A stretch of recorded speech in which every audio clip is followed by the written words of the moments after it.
All right, guys, let's move on now. Talking boxing. Yes, it's all about Floyd Mayweather. What's he saying this time? I mean, he wants to fight Andre Berto. And he says, well, I picked him because I know it's going to be a good fight. I thought American told him to just shut up. Okay, maybe we should just listen to him now. Let's get to hear what he had to say. Oh, all right. You know, concerning right, the then. reason why he had to pick Berto and definitely not American. It's now. So it's no better day than the present. So I'm looking forward to it.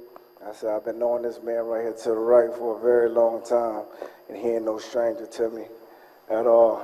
You know, even when I look in his eyes, it looks, like I say, I've been knowing this guy for a while, so it ain't nothing changing about the situation. So I'm looking forward to it. I'm dialed in.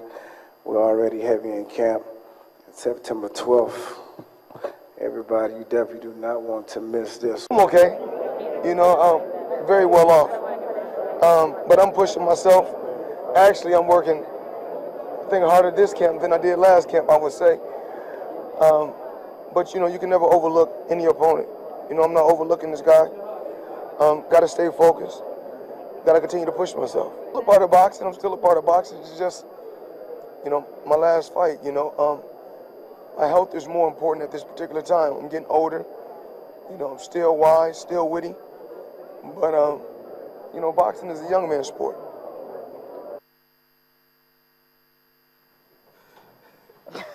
You know, I was just looking at Mayweather Senior, and we was just looking at Floyd, and I was like, "What are you talking about? What are you talking about? I know boxer should be overlooked. You didn't want to fight Parker for a long time, and then even when the fight came, it wasn't what we were expecting, and then you avoided American." I keep asking you, what do you think? I mean, Floyd Mayweather, that's the way he fights. You just can't change that. So you would definitely not expect a very big match. You also expect same thing. He might, no matter who he's going to fight. And that, we talked about this the other day. Head-to-head record, 38-31, and you look at the fight, 48-34 wins, 48 unbeaten, only one 31, and of course, Floyd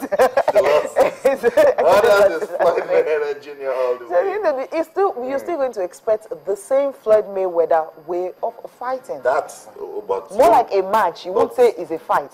Yeah. No, it's going to be a fight, guys. I believe it will be a fight. It's going to be a match. Because it will be a fight because, yes, looking at the head-to-head, Floyd Mayweather is looking good, 48-34, but 48 wins, 31 wins. This guy, 28 wins by knockouts. So Floyd's 48 wins, but about Floyd 26. Mayweather had knocked out his opponent. That's the point. Most times he doesn't do that. I can't remember the last time he did that. He's nicknamed the Beast. Right. I'm trying to let you know that because when this happens, everybody just know that Austin O'Connor said it. Okay. Let's see if Andre Berto will be the one to finally put, you know, in a stop to as far as Berto's trainer is concerned, he believes that, you know, Mayweather did the right thing by picking Berto because he believes that he just has what it takes. I mean, Berto now might just, you know, do the unthinkable and shock Mayweather. So no one should just think it's going to be an easy one for Mayweather. In world boxing, like not in the top 20. Still, you need to consider his age and the fact that he has lost three fights doesn't mean. His last three fights. Okay, situate that. His last 3 fights he has lost. He has lost his last 3 fights, but he also won his. No, he won his last fight in March. Okay. He won his last fight that made Floyd Mayweather pick him up. But what I'm saying is, he didn't fight American. And he has picked this guy because he thinks that this guy is an easy opponent. If I'm Berto, that's my motivation right there. And again, I'm saying Berto is not a pushover. The guy is aggressive. He's got a good reach. Almost the same reach with Floyd Mayweather Jr. And he's nicknamed the Beast. He can't just show. Okay, I remember a footballer that was actually nicknamed the Beast and he just couldn't do anything on the field of play. Okay, we talk EPL right now, right? The season is starting on Saturday. I just can't wait. Yeah, the first game is Spurs and of course Manchester United. That is a big one. Yes, that is a big one because I don't know what United are going to do. And there's just this talks everywhere that he's definitely Man United wants to get the top man, talking about Harry Kane. And if they're going to get Harry Kane, he might not just play this opening game. And it's going to be in the afternoon. Manchester United, usually afternoon games, they don't like it. Bournemouth and Aston Villa, it's another game.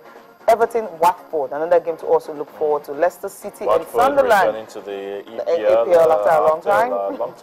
Norwich City and Crystal Palace. Odioni Gallo. Okay, all right. Odioni Gallo will be playing. Okay, we'll be looking forward to him. Norwich City and Crystal Palace also be national. Chelsea, Swansea, Arsenal, and West Ham. Really not usually a good match for Arsenal whenever they get to play West Ham. And Newcastle and Southampton, Stoke City, Liverpool, West Brom, and Manchester City. Liverpool now, that returned game, West to where Brom, they got hammered, thrashed, beaten, walloped. You don't want to remind their fans of that. It's something they just want to forget. Can they do the reverse? I think they can do it. They don't have a choice than doing it. Benteke is actually there. West Brom and Manchester City. Now, that game will be played on Monday night. And check the history of the EPL. Any big top four that gets to play their opening match on Monday night gets to win the EPL title. I'm not giving it to Manchester City, actually. Okay. But we're just trying to understand the odds. And if you look at Arsenal, I mentioned before, guys, that there's need for Arsene Wenger to get into that market. For me, get a midfielder, particularly a defensive-minded midfielder. Yes, because of the sort of play Arsenal plays, there's so much pressure on the players. There's so much running, there's so much passing, opening to space, and that's why you find Jack Wilshere getting injured, Ramsey and the likes. Only Peter Cech, they've lost Carl Jenkinson. Chesney is out, Diaby is out, Lucas Podolski. I thought Lucas Podolski should have stayed. I don't know why Arsene Wenger just really didn't give him I think he just didn't fit into the Arsenal kind of play, but I think he's a fantastic striker. Aston Villa, you have some players that have also come in. Scott Sinclair coming in from Manchester City, Michael Richards, and of course Jordan Ayew, that's the Ghanaian who left Lorient and came to Aston Villa. Some of the players that are out were Christian Benteke. I think that's the player they would definitely mean, and have Shea Given and Darren Bent, all of them. Evergreen Shea Given. Yeah, he's been there for forever. Okay, Chelsea, that's a loan deal that even John Terry till now, he's still shocked about it because he says he believes that Radamel wouldn't have come to Chelsea, but somehow he's there, and of course he should be able to give them all the goals. Asmir Bekovic, that's the goalkeeper who came in after Petr Cech had to leave. And of course he had Nathan. Well, let's see if Nathan will be able to stay at Chelsea, because some of the players they've been by recently, they get to go. Okay. Players are Felipe Luis, that's the funniest one of all. I mean, he joined them last season and he had to go back to Atletico Madrid again because he wasn't playing. And Jose Mourinho is saying that he needs left back. Okay. See now you didn't have that Kenneth Omero. Kenneth Omero is also out on loan again. Because he has not been playing. Has he ever played for Chelsea? Will he ever play for Chelsea? Then they should just let him go because this loan move that he has gone to Kasim Pasa in I don't know what Jose Mourinho is doing to our Nigerian player. No, it's not Jose Mourinho. I think for you as a player, try to break into the first team. What has he not done to break in? He's done it in Middlesbrough. Did you see his games in Middlesbrough? Put him as I think if he was good enough, I mean, offers would have been coming in for him. I know. Kasim Pasa. It's top flight. So you can still make Sonny Olise's team.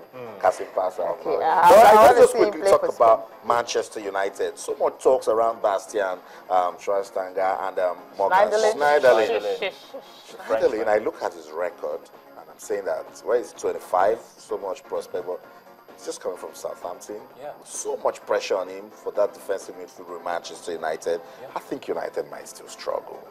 Well, they might still struggle, perhaps because, you know, he's coming into a club as big as Manchester United. He'll still need to learn a few things, you know, get himself to be at par, you know, at the standard they want him to be. But we saw him in Southampton. He gave a good account of himself. That's Morgan Schneiderlin. And he's also playing for the French national team. Come on, so that should be enough motivation for him to excel there. I think Manchester United, in trying to blend, should have kept Angel Di Maria.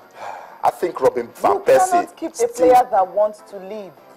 Alex Ferguson did it severally. Do you know how many times Cristiano Ronaldo wanted to leave? Because Ferguson sometimes handled issues like a general. Ronaldo was brought up by who? Alex Ferguson. He got him while he was very young. He trained him. He made him the best in the world. So he would definitely want him to stay, and he would stay. Angel Di Maria wasn't happy at Old Trafford. We saw that towards the end of the season. Especially there was one substitution that he was given, and he his countenance alone tells you that, look, this boy Rooney just doesn't like Rooney it. And Rooney is still Rooney there. is English boy, so that's the difference. You know what, guys? And I think Robbie Van let's Persie just would have wait and been the see. player that could have stayed at the club, because once Rooney is injured, there's going to have a whole lot of problem. All right, Chicharito, well, for me, it's not a top striker. Well, it's been a wonderful time on the show. We have to go. We have to go. Time flies when you're having so much fun. But of course, don't to worry. We'll be here again at the same time next week to do it all over again. So please join us on Monday for more on Sports This Morning. I'm yours truly, Ayotunde Balogun. Thank you for watching. I'm Cecilia Amolbe. My name is Austin Okonakwa, and it's still an action-packed world of sports. So, in everything you do, remember, let's keep talking sports. Bye for now.